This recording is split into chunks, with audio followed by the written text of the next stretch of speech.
কথায় আছে যে ভাগ্যের খেলা অত্যন্ত বিকট হয়। দেবতারাও বুঝতে পারেন না যে এই খেলা কি। আমরা তো শুধু সাধারণ মানুষ। ঠিক আছে, সিদ্ধান্তের কথা বলি। সিদ্ধান্ত নেওয়া তো আপনারই হাতে আছে। কেন? দেখুন, ভাগ্য আপনার সিদ্ধান্ত পাল্টাতে পারে না, কিন্তু আপনার সিদ্ধান্ত, এটা আপনার ভাগ্য অবশ্যই পাল্টাতে পারে। তাই ভাগ্যের উপরে নির্ভরশীল থাকবেন না। মনোসংযোগ করুন আজকের সিদ্ধান্তের ওপর। শান্ত মনে বিচার করুন, তারপর সিদ্ধান্ত নিন, কারণ এই সিদ্ধান্ত এটা বড়ই গুরুত্বপূর্ণ। আপনার আজকের সিদ্ধান্ত আপনার ভবিষ্যতের কাঠামো। আপনার আজকের এই সিদ্ধান্ত ভবিষ্যতে সৌভাগ্য হতে পারে, আবার দুর্ভাগ্য হয়ে দাঁড়াতে পারে। সিদ্ধান্ত আপনার। রাধা রাধা। আপনি কি কখনো শুনেছেন হরিণ সিংহের থেকে পালানোর বদলে তার সাথে লড়াই করেছে? হরিণ সিংহকে আক্রমণ করেছে, কখনো শুনেছেন? কখনো না। কিন্তু এরকম হতেই পারে, এরকম হয়েই থাকে। আর এটা তখনই হয় যখন হরিণের শাবক বিপদে পড়ে। যখন তার সিংহের কবলে পড়ার ভয় থাকে, তখন হরিণীও এসে সিংহের সাথে লড়াই করতে থাকে। কারণ সে একজন মা, আর মা তার সন্তানের জন্য সবকিছু করতে পারে। এ হলো মায়ের স্নেহ, যেটা যত নরম হতে পারে ঠিক ততটাই কঠোরও হতে পারে। আর তার সন্তানের মঙ্গলের জন্য সে ক্রোধের সমস্ত সীমা পার করে তার সন্তানকে রক্ষা করেই ছাড়বে। আর সেই জন্যই তো মাকে সন্তানের জীবনে সবথেকে বড় ঢাল বলা হয়। এই মাকে আমার শত কোটি প্রণাম। রাধা রাধা। মানুষের কোন বিষয়ে অহংকার থাকে? সময়, ক্ষমতা, শরীর আর সম্পত্তি। আর এই চারটেই সর্বদা সঙ্গে থাকে না। কি বিচিত্র ব্যাপার! আপনি নিজেই দেখুন। সময় আজ ভালো হলেও কাল অবশ্যই খারাপ হতে পারে। ক্ষমতা আজ আপনার থাকলেও কাল তা নাও থাকতে পারে। এই শরীরটা তো নশ্বরই বটে। যত আপনি বার্ধক্যের দিকে অগ্রসর হবেন, দুর্বল হতে থাকবেন, সৌন্দর্য ক্ষীণ হতে থাকবে। আর সম্পত্তি আজ আপনার, কাল অন্য কারোর হয়ে যাবে। আর এই সমস্ত নশ্বর জিনিসে মন কেন্দ্রীভূত করতে করতে ব্যক্তি ভুলে যান সেই বিষয়গুলি যা সর্বদা আপনার সাথে থাকবে। আপনার ঢাল হবে, আপনার সম্বল হয়ে থাকবে। আর তা হল আপনার স্বভাব, বুদ্ধি, সৎসঙ্গ আর খাঁটি সম্পর্ক। নিজের স্বভাব শীতল রাখুন, কর্মে বুদ্ধির পরিচয় দিন, সর্বদা ভালো মানুষের সাথে সময় কাটান, আর খাঁটি সম্পর্ক সর্বদা পালন করুন। জীবনে সর্বদা সুখী হবেন। রাধা রাধা। থেকে যায় শুধুমাত্র স্মৃতি, শুধুমাত্র স্মৃতি। এই সময় এটা কখনো থামে না। স্মৃতি মিষ্টি হবে না তিক্ত, এটা কার উপরে নির্ভরশীল? আপনার কর্মফলের সিদ্ধান্তের উপর। যদি আপনি এই জীবনটাকে বুঝতে চান, নিজের ভুলের থেকে কিছু শিখতে চান, তাহলে পিছনে তাকান। আপনার বিগত জীবনের থেকে বড় শিক্ষক এই সংসারে আপনি আর কাউকে পাবেন না। যদি জীবনে বাঁচতে চান, তবে সামনে তাকান। সমস্ত সম্ভাবনা, সমস্ত সুযোগ ওখানেই আছে। যদি নিজেকে শুধরতে চান, নিজের ভুল সংশোধন করতে চান, মহৎ কিছু করতে চান, তাহলে আগামী সময়ের থেকে ভালো স্থান আর কোথাও পাবেন না। তাই মনে রাখবেন, আপনি যতই চেষ্টা করুন যাতে আপনার দ্বারা কোনো ভুল না হয়, আপনার কোনো না কোনো ভুল অবশ্যই হবে। সেরকম হলে সেই ভুলের জন্য অনুশোচনা অবশ্যই করুন। তার থেকে শিক্ষাও নিন, কিন্তু সেই ভুল সংশোধন করতে কখনো ভুলবেন না। আপনার অতীতের কোনো ভুল ভবিষ্যতের একটা সুন্দর ফুলও হতে পারে। রাধা রাধা। আমরা সবাই কিছু না কিছু পড়েছি, কিছু না কিছু শিখেছি, কিন্তু এটা শুধুমাত্র জ্ঞানের প্রারম্ভ। আমাদের চেতনা কোথা থেকে জাগ্রত হয় এটা জানা সত্ত্বেও আমরা বুঝতে পারি না।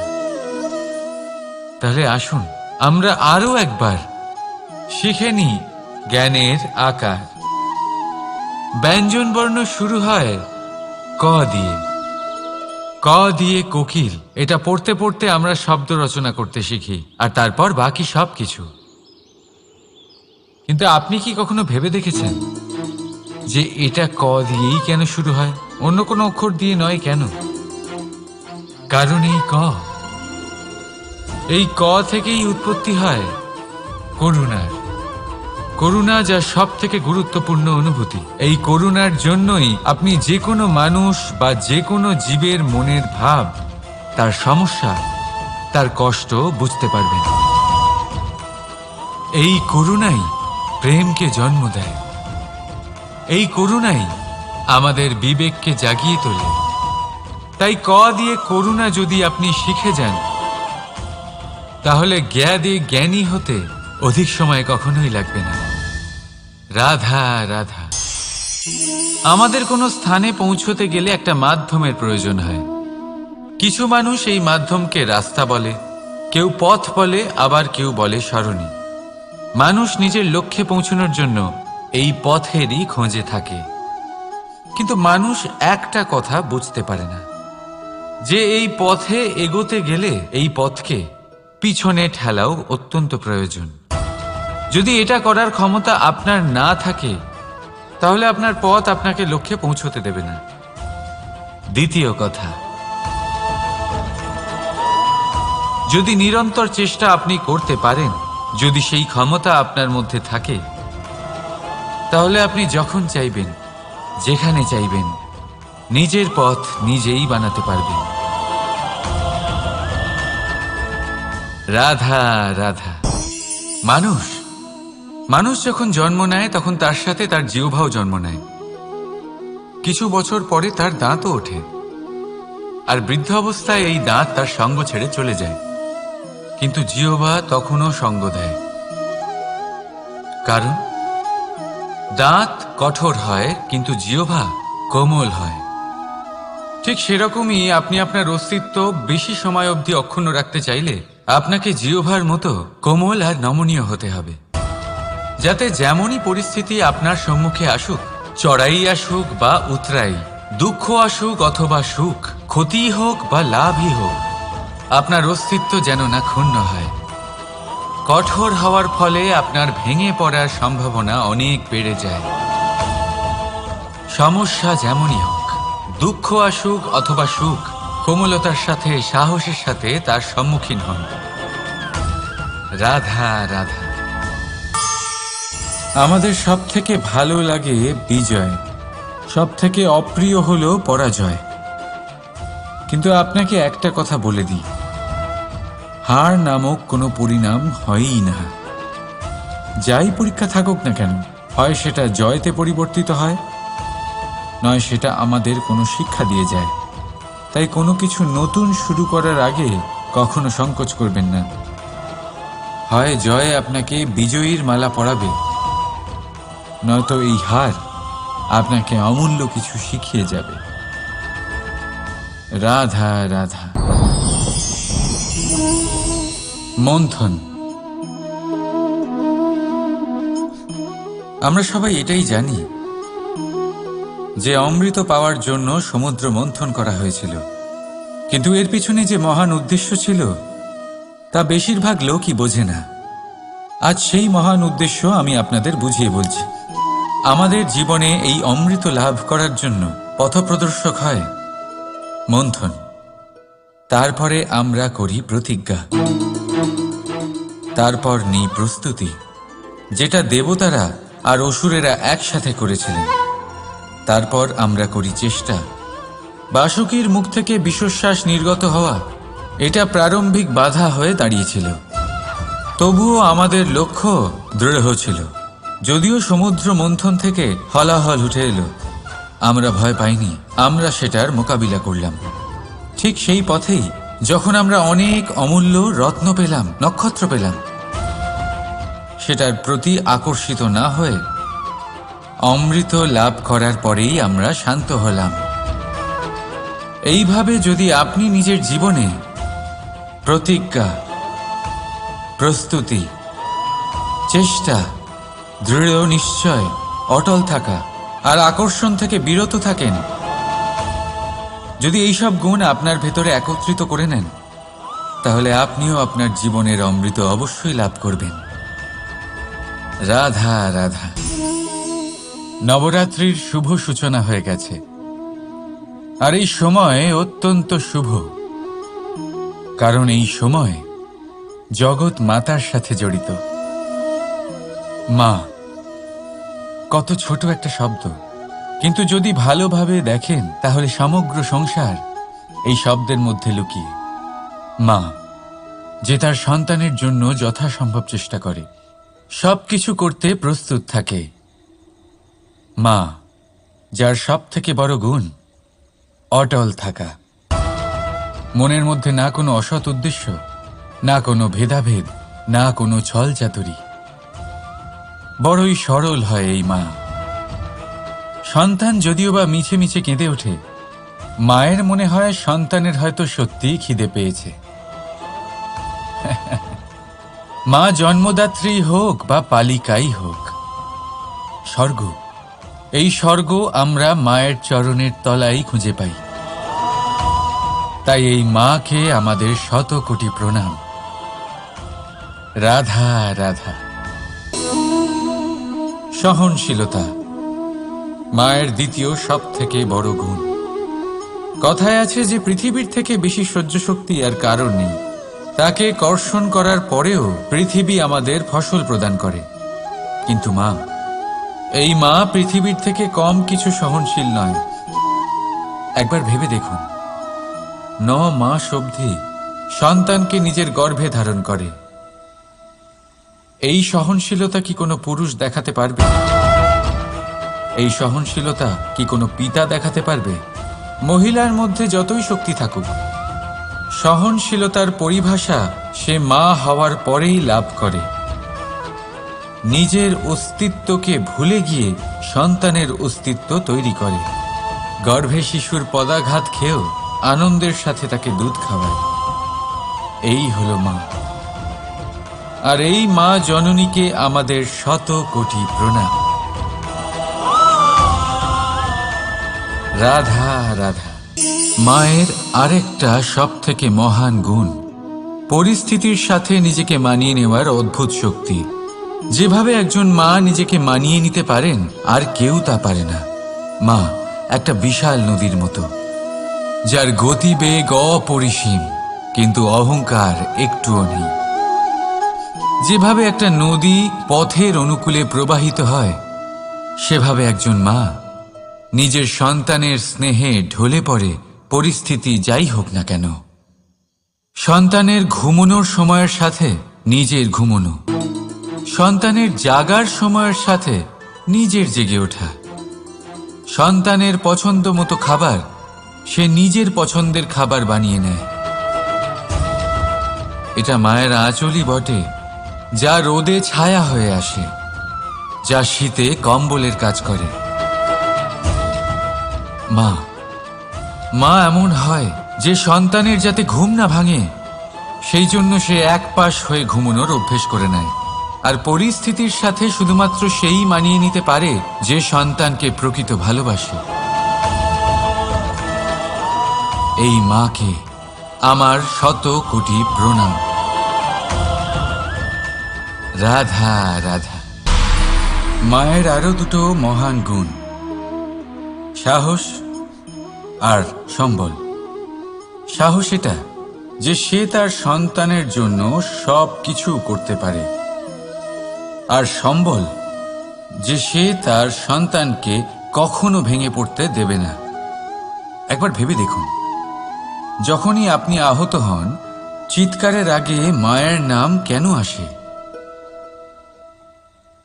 ভেবে দেখুন, যখন আপনার শক্তির প্রয়োজন পড়ে, সাহসের প্রয়োজন পড়ে, সামনের পথ আপনি দেখতে পাচ্ছেন যা অত্যন্ত কঠিন মনে হচ্ছে, তখন মুখ থেকে মায়ের নামই কেন বেরোয়?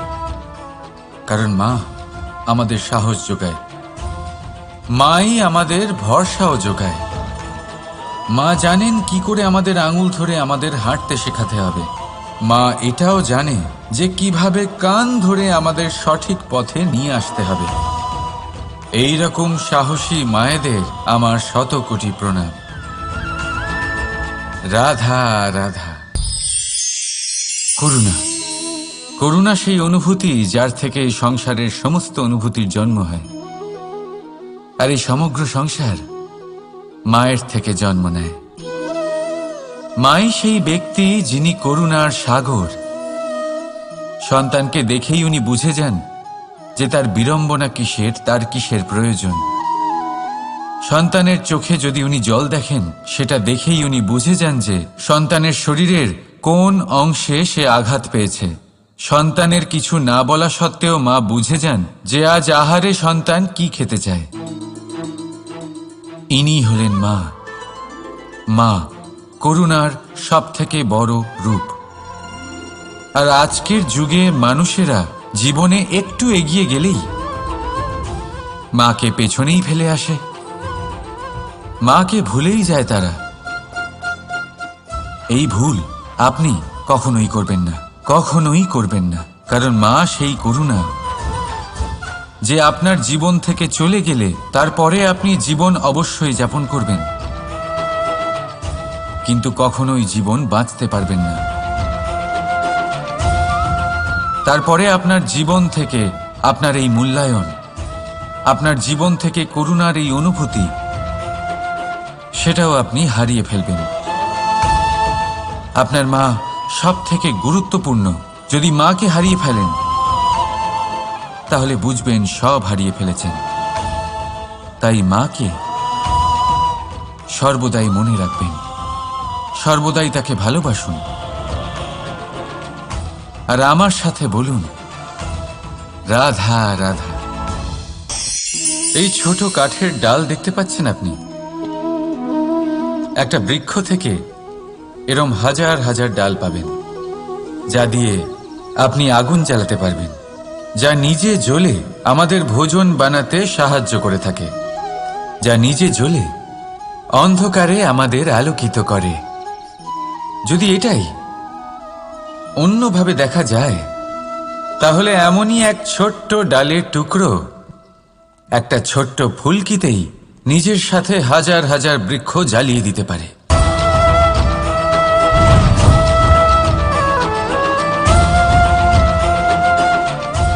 পার্থক্য কোথায়? পার্থক্য হলো শুধু দৃষ্টিভঙ্গিতে, মানসিকতায়। যদি এই মন শীতল রাখেন, শান্ত রাখেন, তাহলে অসংখ্য মানুষের জীবন আলোকিত করবেন। যদি ক্রোধ আর অহংকারের আগুনে জ্বলতে থাকেন, তাহলে শুধুমাত্র বিনাশ করবেন। সিদ্ধান্ত আপনার। রাধা রাধা। আপনি কি কখনো কোনো প্রজাপতি দেখেছেন? ভালো নিশ্চয়ই লাগে। আসলে প্রজাপতি কার না ভালো লাগে? ছোট হোক বা বড়, প্রজাপতিকে সবার ভালো লাগে। এবারে ভাবুন, এই প্রজাপতির সূত্রপাত কি করে হয়? এই প্রজাপতি শুরু হয় একটা গুটি থেকে, যেখানে সে সুরক্ষিত থাকে। গুটি ভেঙে যখন সে এই সংসারে আসে, তখন একটা কীট রূপে থাকে। কীট যে ভূমির ওপরে চলাচল করে, যে বৃক্ষের পাতার ওপরে সুরক্ষিত থাকে। তারপরে তার মধ্যে আসে আরো একটা পরিবর্তন, তার ডানা গজায়। তখনই সে প্রজাপতি হয়। তখন সে খোলা আকাশে উড়ে বেড়াতে পারে। সুন্দর সুন্দর পুষ্প থেকে সে মধু পান করে। কখনো ভেবেছেন যে প্রজাপতি ছাড়া আর কেউ এটা পারে না কেন? কারণ সে সেই গুটি থেকে বেরোতে পারে। যদি সে সেই গুটি থেকে নাই বেরোতো, সে উড়তেই পারত না, কখনো প্রজাপতি হতেই পারত না। আমাদের সাথেও ঠিক এটাই হয়। আমরা সবসময় সেখানেই থাকতে চাই যেখানে আমরা সুরক্ষিত থাকি। সেই সুরক্ষা চক্রেই আমরা থাকতে চাই, কিন্তু এই বিকাশ সুরক্ষা সীমা পার হওয়ার পরেই অর্জন করা যায়। তাই যদি আপনি জীবনে বড় কিছু করতে চান, মহান কাজ করতে চান, নিজের ব্যক্তিত্ব তৈরি করতে চান, তাহলে এই সুরক্ষা চক্র ভুলে যান। সুরক্ষা সীমা লঙ্ঘন করুন, এগিয়ে যান, প্রতিকূলতার সম্মুখীন হন, কঠিন পরিস্থিতির সম্মুখীন হন, সাহস করে এগিয়ে চলুন, আরও শক্তিশালী হয়ে উঠুন। তবেই আপনি জীবনে কিছু করতে পারবেন, তবেই আপনার ডানা গজাবে, আর তবেই আপনি এই সুন্দর আকাশে উড়ে বেড়াতে পারবেন। রাধা রাধা। আমরা সবাই মন্দিরে যাই, ঈশ্বরের সামনে হাত জড়ো করে বসি আর নিজের ইচ্ছে প্রকাশ করি। কখনো ভেবেছেন ঈশ্বরের কেমন লাগতে পারে যে আমার ভক্তরা আমার কাছে আসে শুধুমাত্র নিজের ইচ্ছে পূরণের জন্য, আমার সাথে দেখা করতে নয়? অসংখ্য লোক মন্দিরে যান নিজের ইচ্ছে ঈশ্বরকে জানানোর জন্য। যদি তাদের ইচ্ছে পূরণ না হয়, তারা হতাশ হয়ে পড়েন।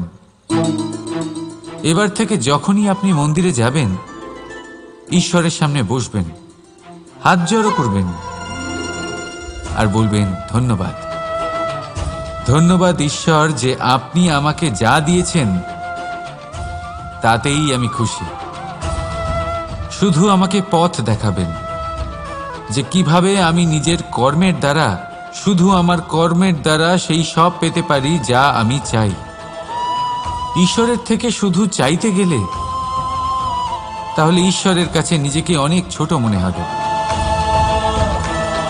কিন্তু যদি নিজের কর্ম করে তারপর ঈশ্বরকে ধন্যবাদ জানান, তাহলে সঠিক রূপে আপনি ঈশ্বর লাভ করবেন। রাধা রাধা। আশ্চর্য ব্যাপার, তাই না? আমাদের সবসময় আমাদের নাম ধরে ডাকা হয়, নাম দিয়েই আমাদের পরিচয়। এই নামই আমাদের ইতিহাসে স্থান বানাতে আমাদের সাহায্য করে। সুনাম অর্জন করতে মানুষ কি না করে থাকে, নামে যাতে কলঙ্ক না লাগে তার জন্য মানুষ কি না করে থাকে।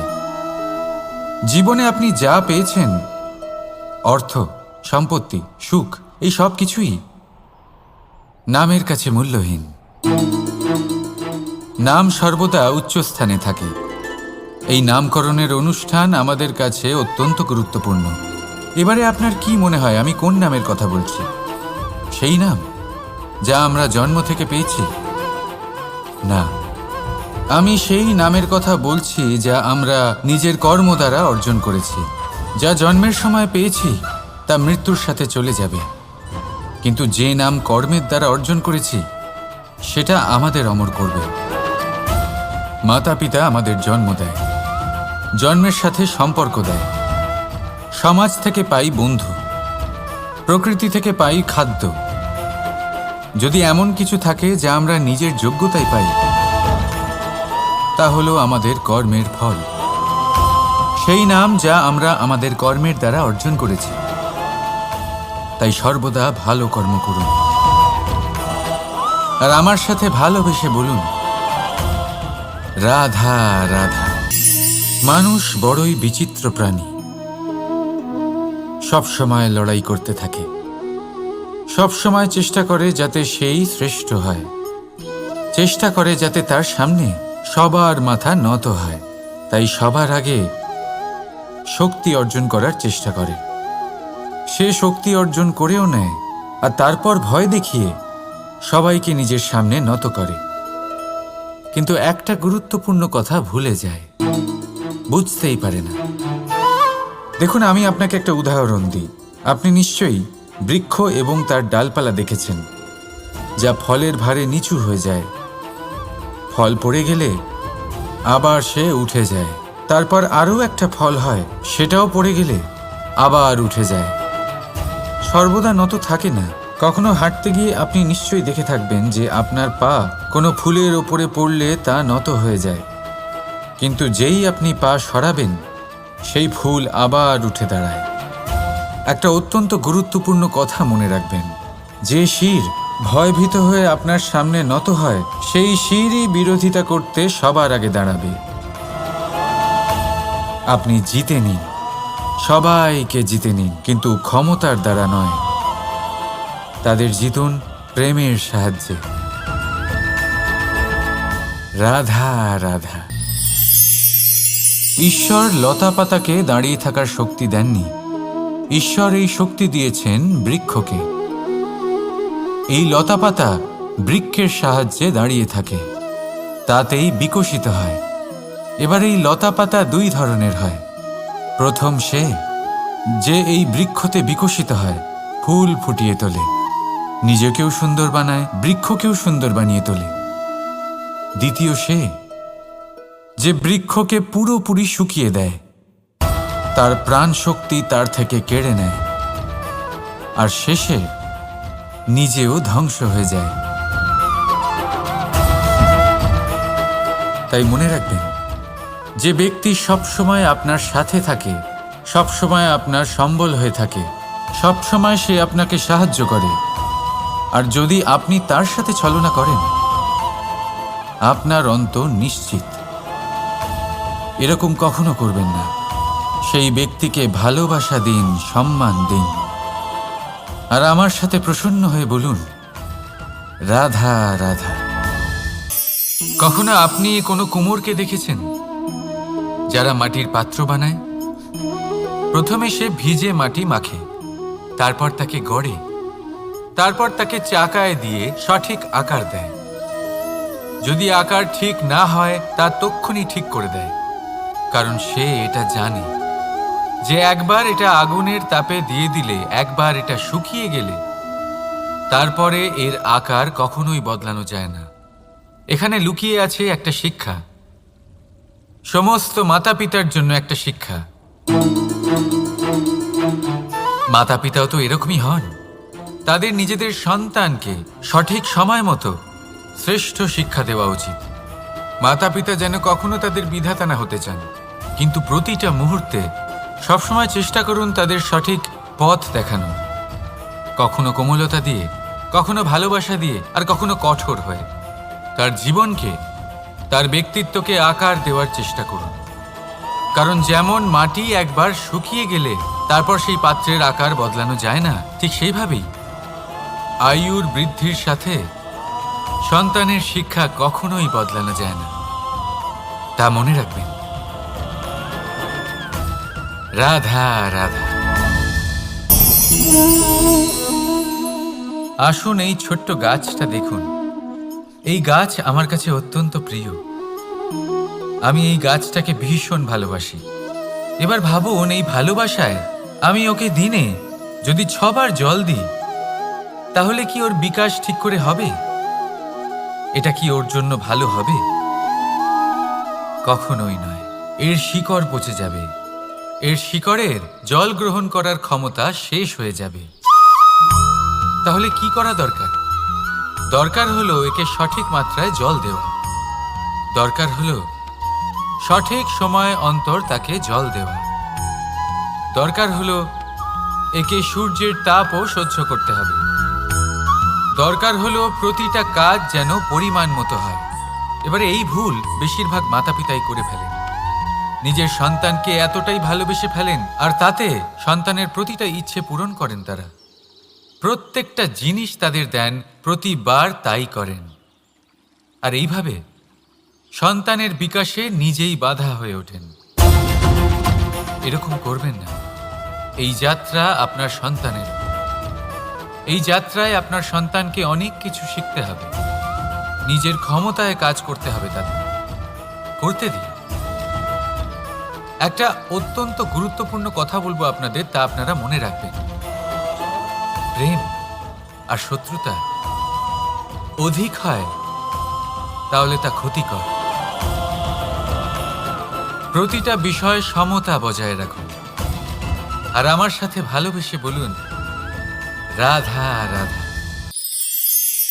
নদী হোক বা সাগর হোক, নৌকা আমাদের এটা পার করতে সাহায্য করে। এই নৌকা কখনো কখনো ডুবেও যায়। এবারে এখানেই লুকিয়ে রয়েছে একটা শিক্ষা। অটল জলে এই নৌকা থাকে, তবুও ডুবে যায় না।